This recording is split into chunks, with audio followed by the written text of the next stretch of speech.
Assalamualaikum warahmatullahi wabarakatuh. Waalaikumsalam warahmatullahi wabarakatuh. Selamat siang anak-anak. Siang, Bu. Bagaimana kabar anak-anak pada siang hari ini?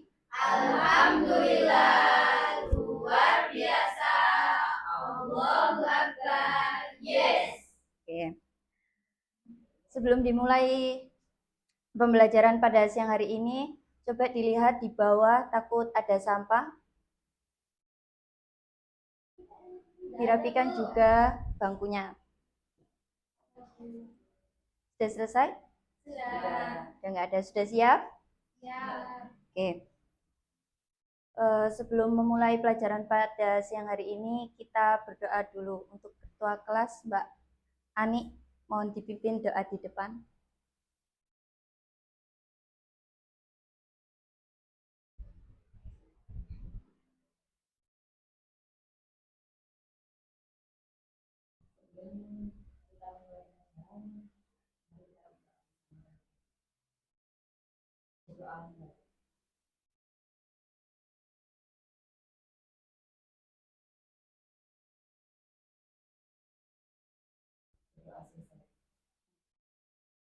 Ya, terima kasih Mbak Ani.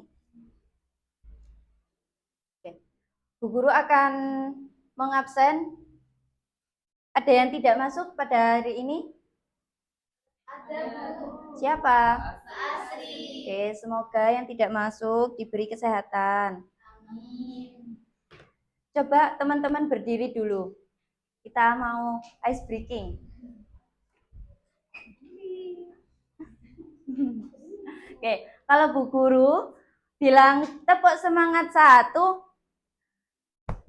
semangat. Kalau tepuk semangat 2, tepuk semangat yang kedua, buha. Oke, bisa? Bisa. Oke, tepuk semangat yang kedua, Buha. tepuk semangat yang ketiga, yang ke-1, Semangat. Oke, terima kasih. Tepuk semangat untuk kita. Oke. Dan di sini Bu Guru akan menjelaskan tentang berlomba-lomba dalam hal kebaikan dan hadis terkait. Siapa yang tahu apa yang dimaksud dengan berlomba-lomba dalam hal kebaikan? Saya, Bu. Oke, silahkan Mbak Ayu. Bersaing secara positif untuk meningkatkan amal soleh. Bentar, ada lagi yang mau? Ya. Mendekatkan diri kepada Allah, membantu sesama, dan meningkatkan kualitas diri. Oke. Bagaimana cara menerapkan dalam kehidupan sehari-hari berlomba-lomba dalam hal kebaikan? Siapa ada yang bisa menjawab? Ayo coba Mbak Elis. Bisa? Oke.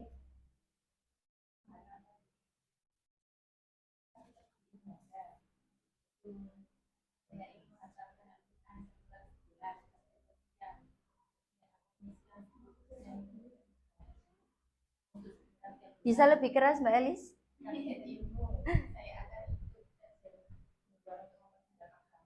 Ya.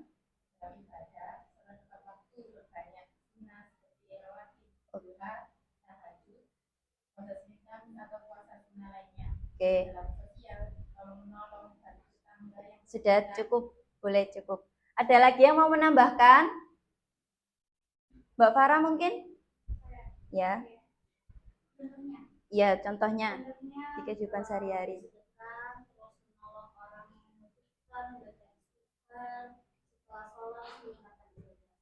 Oke, terima kasih.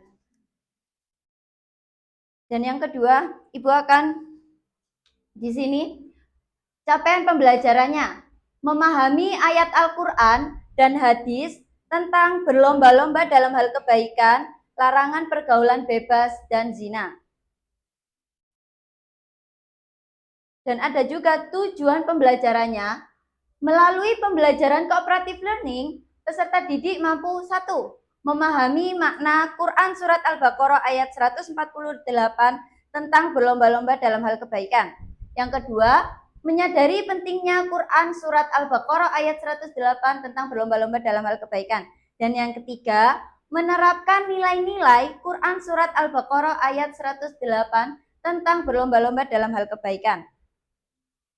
Sebelum memulai pembelajaran, kita tonton videonya terlebih dahulu ya.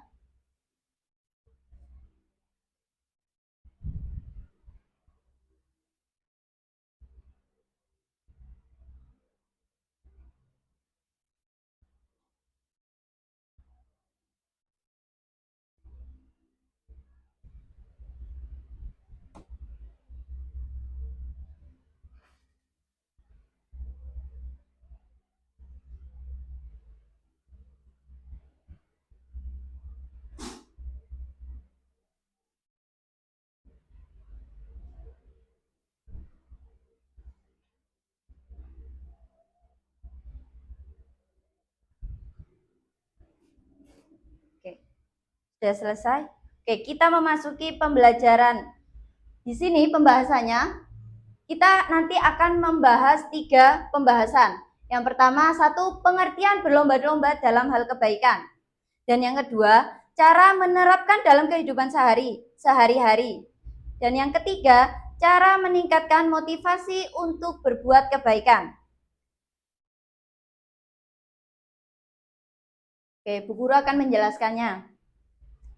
Berlomba-lomba dalam hal kebaikan adalah suatu upaya untuk kebaikan dan dengan semangat dan bersungguh-sungguh, serta berusaha untuk menjadi yang terbaik dalam melakukan kebaikan tersebut. Jadi seperti contoh yang tadi, yang video dari tadi yang Ibu sampaikan, berlomba-lomba dalam hal kebaikan adalah diperbolehkan untuk umat Islam. Jadi seumpama kalau berlomba-lomba, ada yang si A sudah mau bersedekah, mau berbuat baik, mau mengasihi anak yatim, itu boleh. Kalau si B juga iri, tetap kalau di agama Islam itu boleh, diperbolehkan ya teman-teman.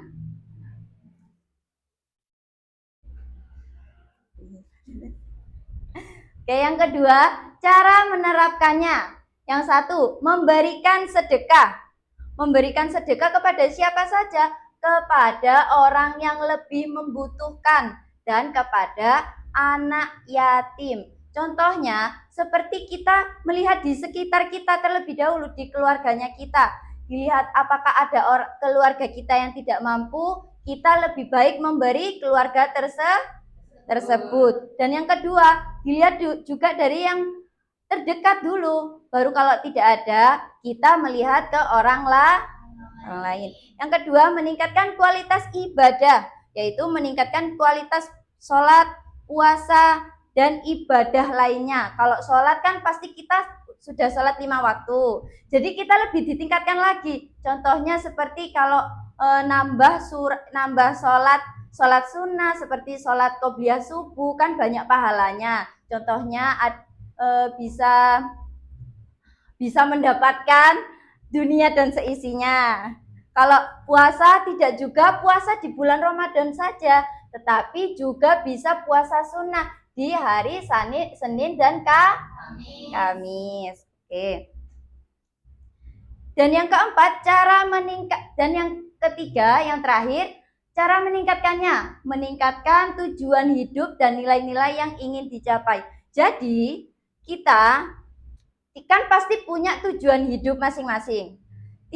Kalau mau punya tujuan itu yang tinggi nggak apa-apa, biar kalau jatuh tidak terlalu bawah.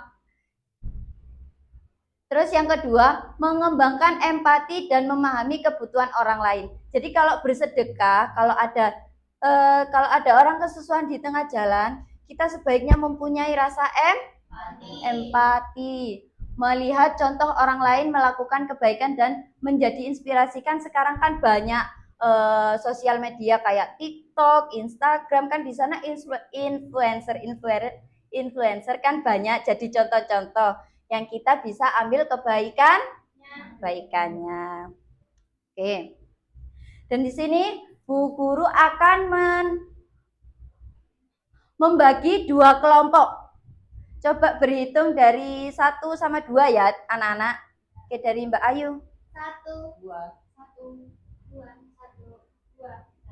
Oke, yang 1 boleh di sebelah kiri, yang 2 boleh di sebelah kanan.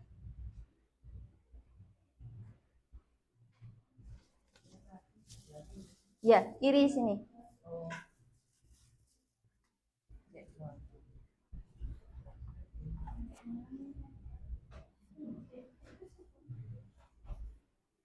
Sudah? Oke, Bu Guru akan memberikan lembar kerja.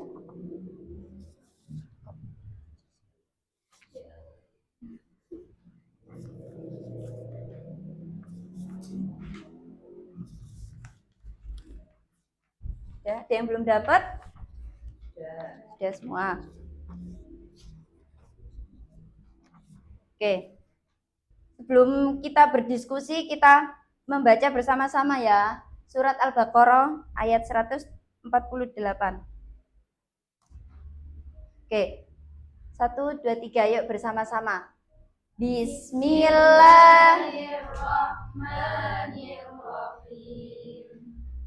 Walikulli wijahatun huwa muwalliha fastabiqul khairat aynama takunu ya'ti bikumullahu jami'an innallaha ala kulli syai'in qadir. Oke, sudah cukup.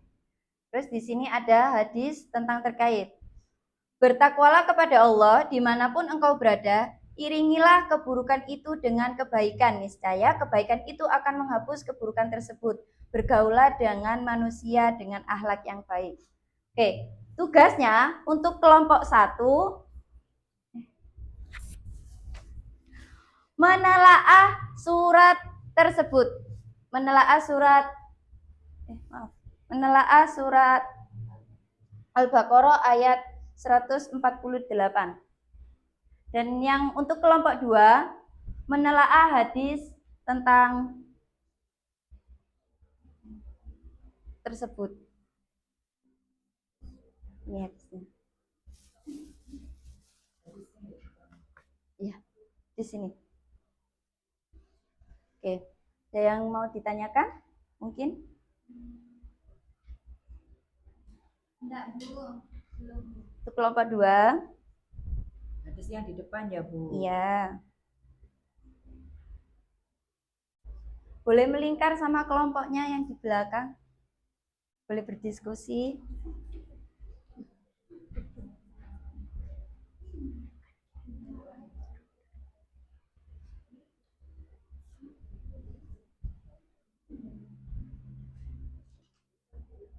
Mau ditanyakan?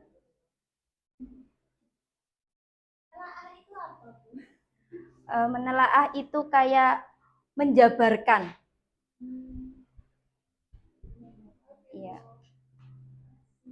Sama-sama.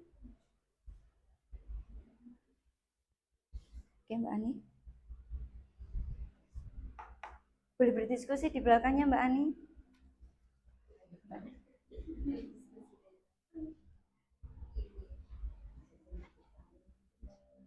Bu, boleh dilihatkan lagi hadisnya ya. Ini hadis. Oh, Ayat.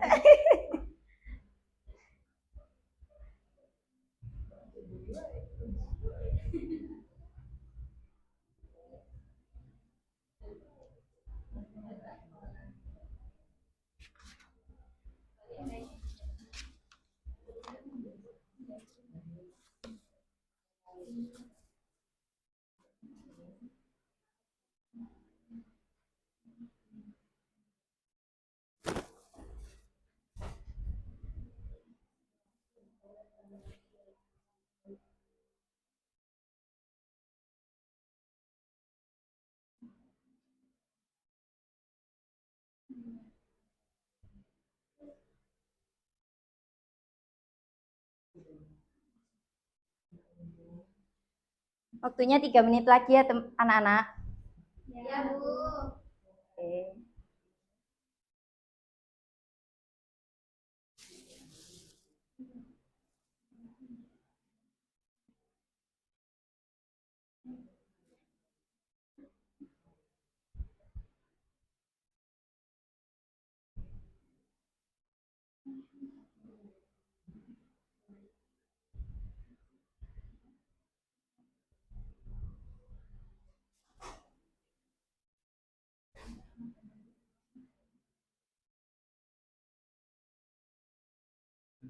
Ada yang bisa dibantu?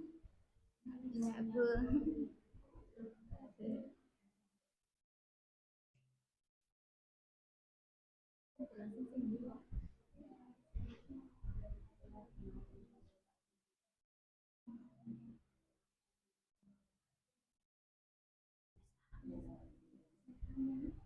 Sudah?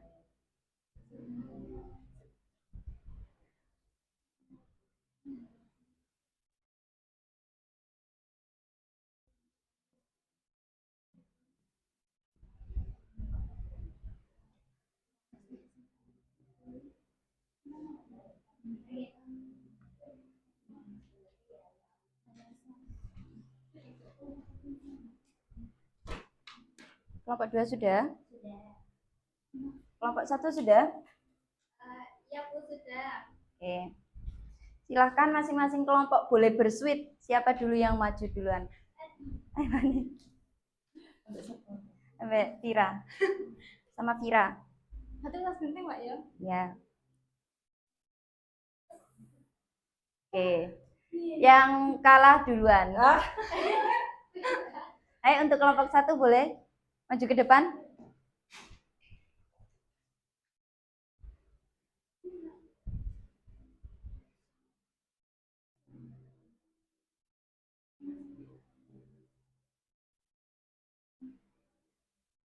Assalamualaikum warahmatullahi wabarakatuh. Waalaikumsalam warahmatullahi wabarakatuh. Ini langsung menelaah ya, Bu? Ya, langsung saja. Ini dari surat Al-Baqarah 148 dan bagi tiap-tiap umat ada tugasnya sendiri. Dari sini pasti setiap umat itu kan ada punya kan Kristen ada di gereja, terus Islam juga di masjid kan punya Tuhan masing-masing. Nah itu maksudnya dari terjemahannya itu begitu kan bagi setiap umat ada hiblatnya sendiri. Terus maka berlomba-lombalah dalam membuat kebaikan karena di dalam setiap agama pasti menyuruh umatnya untuk Berbuat kebaikan. baik. Di mana saja kamu pasti Allah akan mengumpulkan kamu sekalian. Sesungguhnya Allah Maha Kuasa atas sesuatu. Jadi setiap meskipun kamu berbuat baik dimanapun, Allah akan tahu dan memberikan pahala. Kan yang nantinya kita pasti dikumpulkan di hari kiamat. Oke. Oke, beri tepuk tangan untuk kelompok 1. Terima kasih ya, boleh duduk. Sama-sama. Oke, untuk kelompok 2 boleh maju ke depan.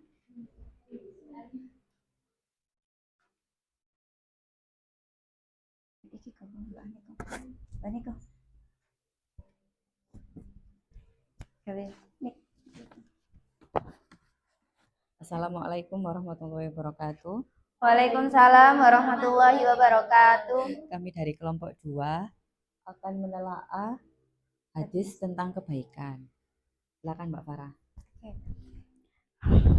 Di sini saya akan menjelaskan tentang hadis tentang kebaikan. Untuk makna umumnya hadis ini tuh menekankan pentingnya tidak hanya berbuat baik, tetapi juga mendorong dan mengajarkan kebaikan kepada orang lain. Mbak Eli, boleh ditambahkan? Dalam nilai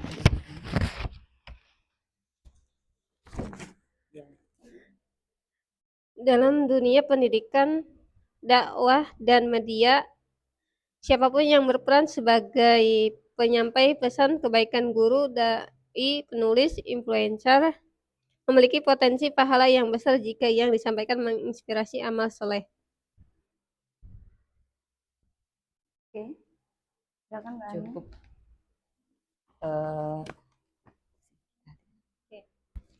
Kalau untuk pengaplikasian kebaikan dalam kehidupan sehari-hari itu, pertama bisa mengajak teman sholat berjamaah, terus yang kedua bisa memberikan motivasi untuk bersedekah, yang ketiga bisa menyebarkan konten positif dan islami, yang terakhir bisa menjadi teladan dalam akhlak. Itu aja. Terima kasih. Sekian. Wassalamualaikum warahmatullahi wabarakatuh. Waalaikumsalam warahmatullahi wabarakatuh.